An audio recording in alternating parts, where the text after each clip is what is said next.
Ladies and gentlemen, I don't know whether to call this entertainment news or legitimate news or fake news or news in blues or just the state of the union, the state of affairs, the state of the nation in which we live, the state of the world. I find this somewhat interesting, so we'll run through this quickly. Comey better hope there are no tapes of our conversations before leaking to press. And this is from President Trump, whom you see right there. There he is. You probably are already familiar with what he looks like, I would imagine. Actually, there may be individuals in the U.S. that don't know what he looks like. I don't know.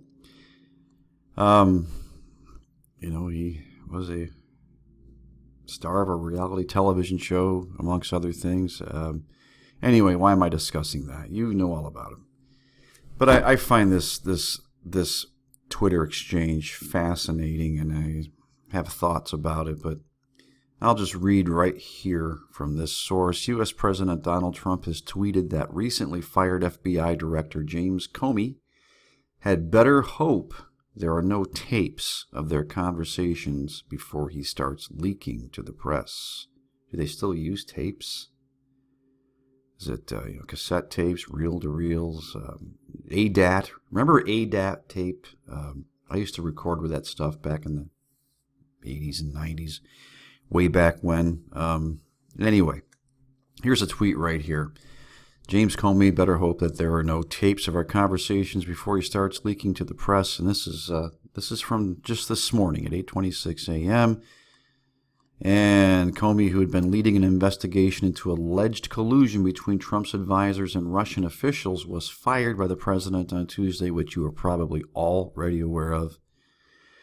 And in a separate tweet, Trump questioned when the witch hunt would end, noting that former National Intelligence Director James Clapper and virtually everyone else with knowledge of the situation says there has been no collusion with Russia. And in his defense, I would imagine there's been collusion with Russia for many years. Folks, to sound conspiratorial, I sometimes wonder if the leaders of the U.S. don't meet with leaders in other parts of the world and just kind of divvy up the pie. Okay, at such and such a point, we're going to have a war, and you're going to get this, and I'm going to get this, and then you get this percentage, I get this percentage here, and no one will know anything, right?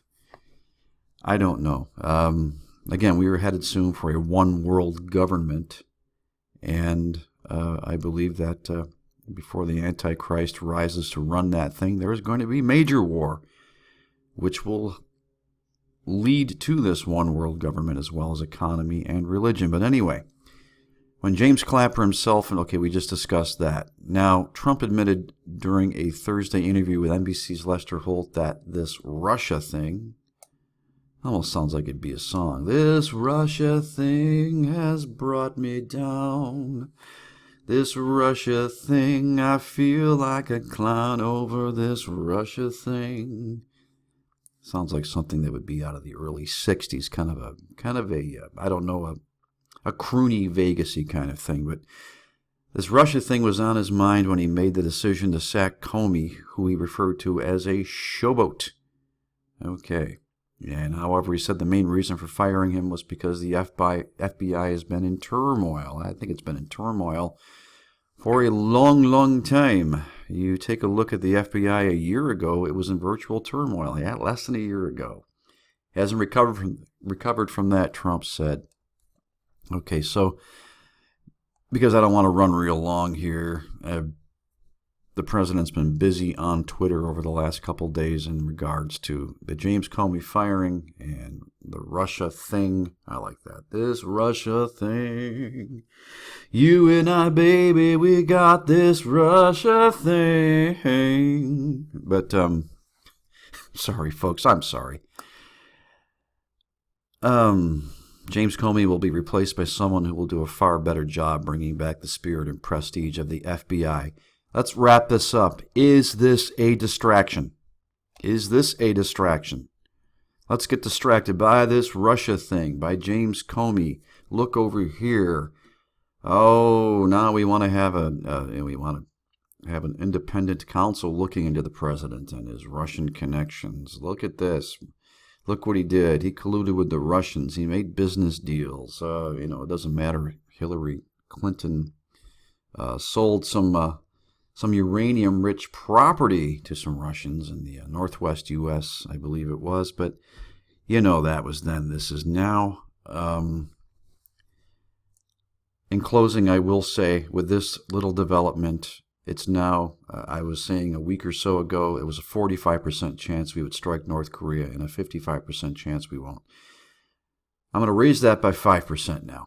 It's a 50% chance we'll strike North Korea and a 50% chance we won't, and that percentage could rise again, because if this proves to be increasingly problematic for the president, we may need to wag the dog, so to speak, just like Bill Clinton did with Monica Lewinsky and Bosnia.